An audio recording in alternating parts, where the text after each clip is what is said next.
And welcome to this edition of the Native News Update on this Wednesday, April 17th. I am the host for today's program, Paul Demain, and many of the stories read here can also be found in our publication, News from Indian Country, or online at IndianCountryNews.com.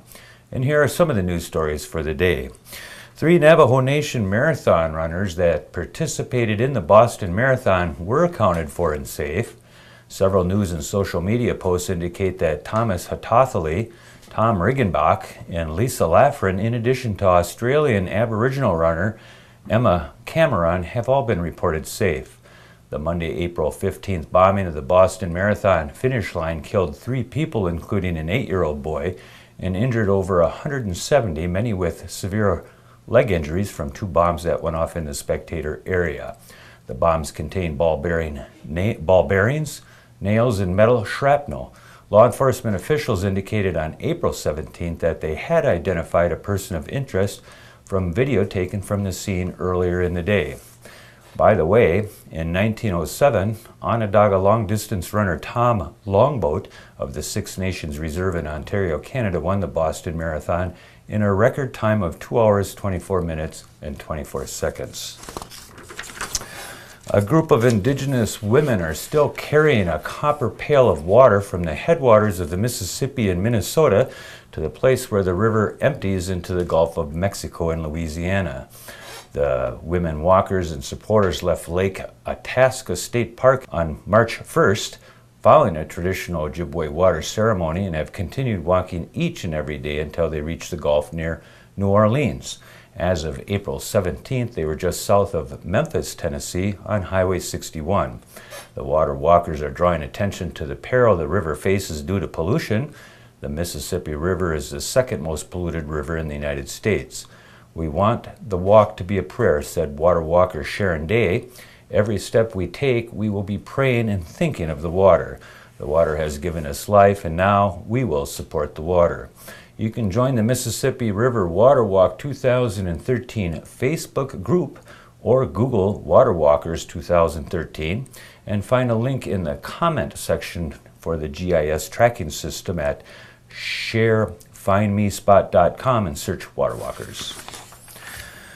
The Supreme Court is trying to sort out an adoption case it's hearing involving a Cherokee child, a biological father and member of the tribe who was in the military service, a mother who didn't want to marry, and adoptive parents who were eventually ordered to hand her over to the father. The justices heard an appeal April 16th from the South Carolina couple who wanted to adopt the girl named Veronica.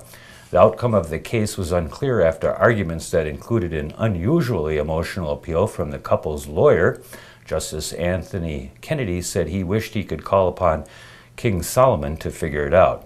The case turns on the Federal Indian Child Welfare Act, enacted in 1978 because Indian children were being removed from their homes and typically placed with non-Indian adoptive or foster parents in large numbers. The law gives tribes and relatives an opportunity to say something in the decisions affecting a child as they are placed out of that family. State courts have been at odds on the law's application since 1978. The Obama administration, 18 states, several Indian tribes, current and former members of Congress, and children's welfare groups have lined up in support of the father. A decision is expected by late June. More than 40 people now face charges in Minnesota's worst fish black marketing case in the last 20 years, state and tribal officials said this week. Following last week's indictments of 10 people on federal charges, the Department of Natural Resources said 21 individuals will face state charges involving illegal sales and purchases of walleye taken mostly from 4 of northern Minnesota's premier fishing lakes: Red Lake, Leech, Cass, Winnebagoshish Lake, and other area lakes. Authorities said illegal transactions often were conducted informally and likely involved tens of thousands of fish. Some charges also will involve the wanton waste of less commercially valuable species, including northern pike, that people caught and just dumped in the woods. Authorities expect the total fines to reach tens of thousands of dollars. Wisconsin Governor Scott Walker has submitted a letter in support of the proposed Keystone XL oil pipeline between Canada and refineries along the Gulf Coast of Texas so the oil can be exported to foreign countries. Walker, who has recently played with the idea of running for president, submitted the letter on April 15th to Secretary of State John Kerry, urging that the project be approved. A coalition of environmentalists, Native Americans in Canada and the U.S., and landowners along the route are fighting the project. Oil companies and the Canadian government are pushing for the same project.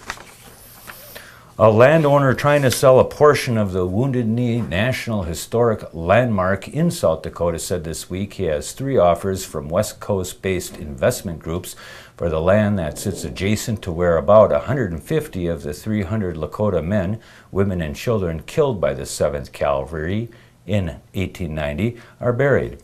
Black civil rights worker Perry Ray Robinson Jr., killed by members of the American Indian Movement in 1973, is also buried nearby. James Serwinski told the Associated Press that he is giving the Oglala Sioux tribe until May 1st to make an offer on the 40-acre parcel before he opens it up to outside buyers. Serwinski would not give details on the groups, nor what they intended to do with the land, but it said they were willing to pay the full $3.9 million asking price. And that's going to be another roundup of news from Indian Country on this edition of the Native News Update. We want to say miigwech for joining with us and come back again soon.